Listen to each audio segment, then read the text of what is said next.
I've hit a bit of a big moment here. Most of the major publishers in 1992 and 1993 were trying to wring the last few drops out of the Famicom.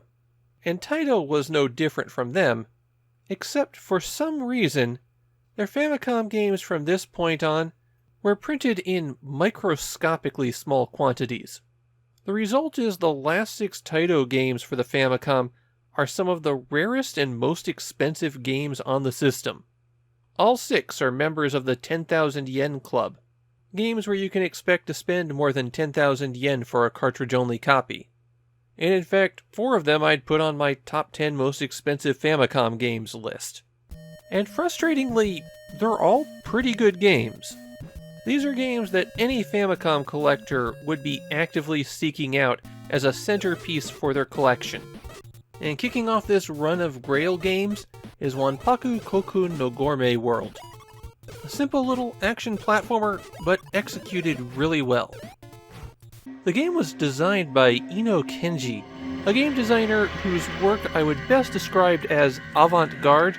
He would go on to create D, as well as a lot of controversy. The title of the game could be loosely translated as The Naughty Ruler of the Gourmet World, which I guess might be the villain of the game, an evil chef who has brought food to life. You'll have to platform your way through 6 stages of malicious food stuff to beat him. As you might expect, A jumps and B attacks, and your default attack is to headbutt the food in front of you. You can find additional weapons just lying around on the stages, but they only last as long as you don't get hit. Once you do, you're back to the headbutt. The giant spoon mainly extends your range. It's a bit utilitarian, but it doesn't have the weaknesses of the other weapons. The fork puts you on a pogo stick, essentially. You'll bounce around and have to bring the tines down on the heads of your enemies. And you never stop bouncing. That can make you pretty vulnerable if something comes in fast. You also have an even bigger profile to hit, and that makes it very difficult to dodge some shots. If you get plates, then you fling them at your opponents. They travel in an arc, up and then down, and that gives them a bad tendency to go over some enemies' heads. The frying pan isn't really a weapon. Instead, it makes you invincible. You'll spin around and plow right through enemies for a short time. There's a few other things that you could pick up. Candy will restore 1 health point, and a lollipop will extend your maximum health by 1. You start out with 2 health points, and that's what you return to when you have to continue. You're given unlimited continues in Gourmet World, but on those last 2 stages, having only 2 health points is a pretty big hurdle to get over. The other thing that you can find are chef's hats, and those will grant you extra lives. Another way you can earn extra lives is by running up your score. Enemies that you defeat will drop coins, and you use those in a slot machine at the end of the stage to earn back health, get a power-up, or some extra lives.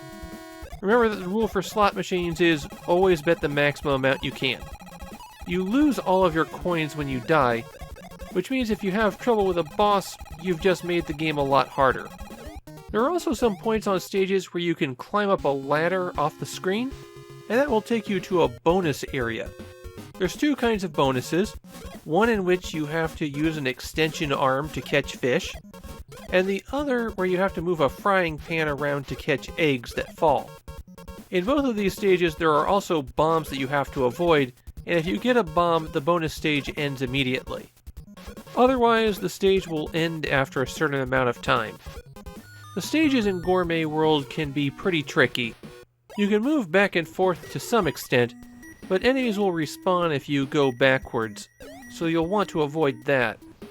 You've got the mix that you'd expect of trivially easy enemies that just pop up and walk back and forth, and then some really deadly things like these skewers that fly at you from an odd angle, or these onions where you have to peel them apart, or the apples that explode into a lot of fragments that are actually kind of difficult to dodge.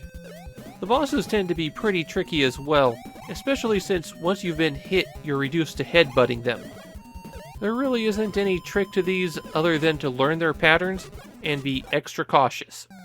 Gourmet World was pretty obscure on release, but of course in the years since, it's picked up a reputation as a hidden gem on the Famicom, and Ino Kenji himself has quite a following, which brings this game even more attention.